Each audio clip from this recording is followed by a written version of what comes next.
Welcome to the LCC Fusion Project's PCB Assembly Guide. In this video, we'll focus on the basics of component orientation. Proper orientation ensures that components are placed correctly on the PCB, allowing them to function properly. We'll walk through 4 tables, each showing different components and their required orientations. These examples will help guide you in placing both PTH and SMD components.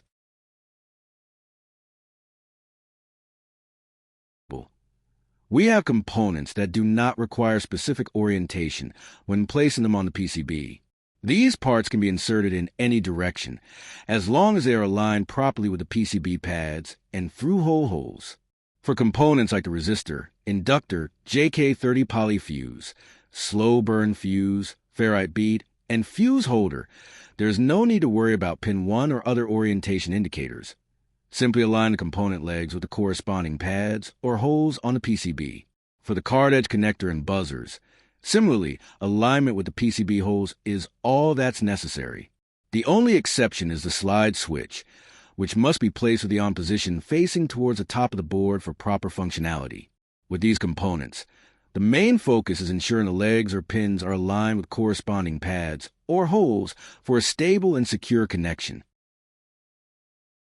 Now, let's move on to another set of components with simpler orientation rules.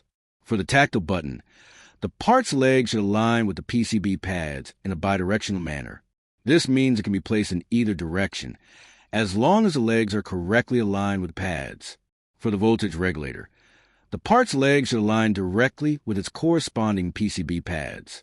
This is a straightforward placement, ensuring proper electrical connections. The RJ45 network cable socket only aligns one way onto the PCB. It has a specific orientation, and the component should be placed to match the layout on the board.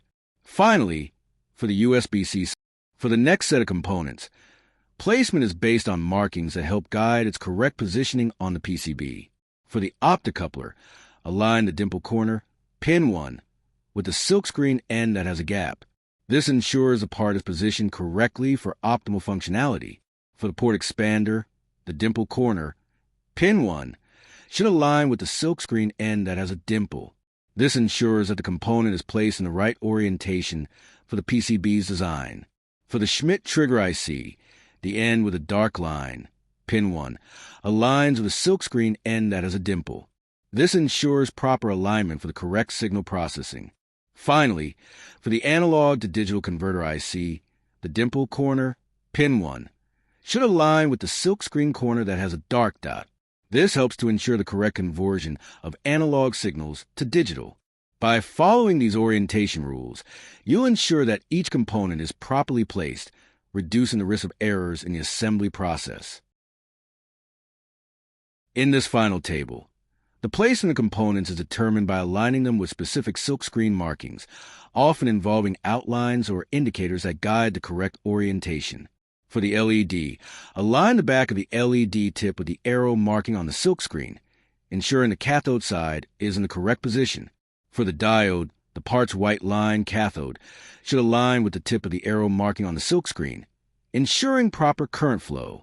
The tandem capacitor requires the dark line cathode to align with the line marking on the silkscreen, while the polymer capacitor's white or silver side cathode should match the silkscreen markings.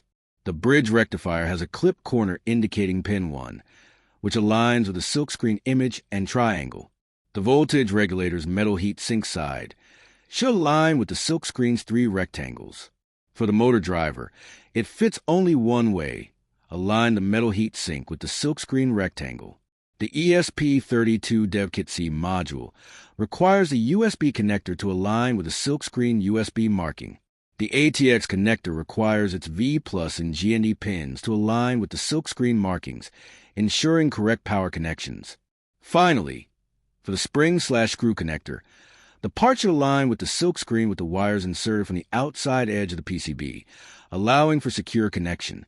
By following these silkscreen alignment instructions, you'll ensure proper component placement and prevent assembly errors. In this slide, we've compiled a list of essential tools and supplies you will need for efficient PCB assembly.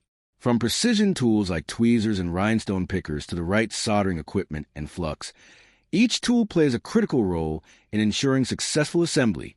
Additionally, consider the use of a silicone repair mat for organization, a hot plate for reflow soldering, and a digital multimeter to measure circuit performance. Understanding the purpose and considerations of each tool will help you optimize your workflow and achieve the best results when assembling your PCBs. Thank you for following along with this tutorial on applying solder paste using a stencil. By using the correct tools and techniques, you ensure a clean and precise PCB assembly, ready for component placement and reflow soldering. For more detailed guides and project resources, visit the LCC Fusion Project's links shown below. Don't forget to like, subscribe, and check out the rest of this channel for more DIY electronics and model train automation tutorials.